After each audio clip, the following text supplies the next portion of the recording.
के 36 border areas की location और मिलिट्री बेस पर अटैक करने की कोशिश की, लेकिन इंडिया के शानदार एयर डिफेंस सिस्टम ने इन सभी ड्रोन और मिसाइल्स को ऑलमोस्ट जमीन पर पहुंचने से पहले ही डिस्ट्रॉय कर दिया। इंडिया के एयर डिफेंस सिस्टम में मल्टीपल लेयर की सिक्योरिटी लगी हुई है। हम वन बाय वन बात करते हैं। सबसे पावरफुल इंडिया का एयर डिफेंस सिस्टम S-400 है, जो रसिया से हमने खरीदा है। इसमें लगे मिसाइल 400 किलोमीटर की दूरी तक के किसी भी मिसाइल, ड्रोन, फाइटर जेट को हवा में ही डिस्ट्रॉय करने में सक्षम है। और सबसे अच्छी बात यह मोबाइल एयर डिफेंस सिस्टम है, जिसको जरूरत के हिसाब से अलग अलग लोकेशन पर ट्रक की हेल्प से ले जाया जा सकता है। अब इस सिस्टम में मल्टीपल डिवाइसेस होती है। सबसे पहले काम होता है टारगेट को डिटेक्ट करना, जिसके लिए ट्रक पर माउंटेड यह रडार 600 किलोमीटर की रेडियस तक किसी भी ऑब्जेक्ट को डिटेक्ट कर सकता है। अब इसकी टेक्नोलॉजी इतनी एडवांस है कि यह इस रेंज में high speed jet, high altitude missile और गाइडेड क्रूज मिसाइल जो लो एल्टीट्यूड पर फ्लाई करती है, उनको भी यह 600 किलोमीटर की दूरी तक पकड़ लेता है।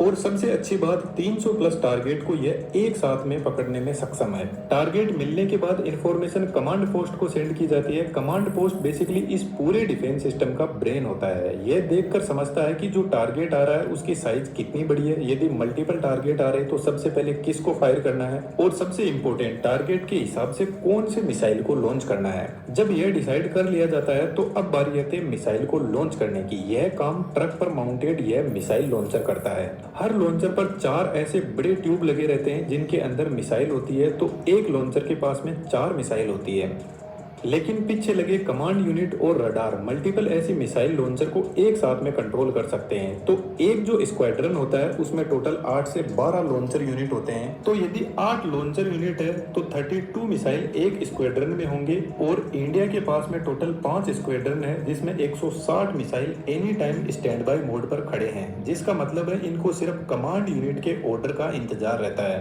यह जो लॉन्चर यूनिट होता है यह कोल्ड लॉन्च टेक्नोलॉजी यूज करती है, जिसमें ट्यूब के नीचे एक गैस जनरेटर होता है और इस गैस जनरेटर में एक सॉलिड प्रोपेलेंट फ्यूल को भरा जाता है। तो जब मिसाइल लॉन्च होती है तो इस प्रोपेलेंट के अंदर एक हल्की चिंगारी से आग लगाई जाती है और यह प्रोपेलेंट इस टाइप का होता है कि यह कम टेम्परेचर पर जलने लगता है और हाई गैस आउटपुट देता है, जिससे कैनिस्टर के नीचे की साइड में हाई प्रेशर जनरेट होता है। लगभग 50 से 100 बार का प्रेशर जनरेट कर देता है। यह प्रेशर पिस्टन पेड पर जाता है और पिस्टन पेड ऊपर उठने लगता है मिसाइल को लेकर। सबसे पहले प्रेशर से ऊपर का जो केप है वह ब्रेक होता है और मिसाइल बाहर निकलती है। यह प्रेशर इतना ज्यादा होता है कि यह मिसाइल को 20 से 30 मीटर तक ऊपर फेंक देता है। उसके बाद में मिसाइल के अंदर सॉलिड प्रोपेलेंट फ्यूल होता है, वह बर्न होना स्टार्ट होता है और मिसाइल अपने टारगेट की तरफ बढ़ती है। यह जो लॉन्च कैनिस्टर होते हैं यह टोटल 4 टाइप की मिसाइल को लॉन्च कर सकते हैं। इसको आप यहाँ पर देख सकते हो। इन सभी की अलग अलग रेंज होती है।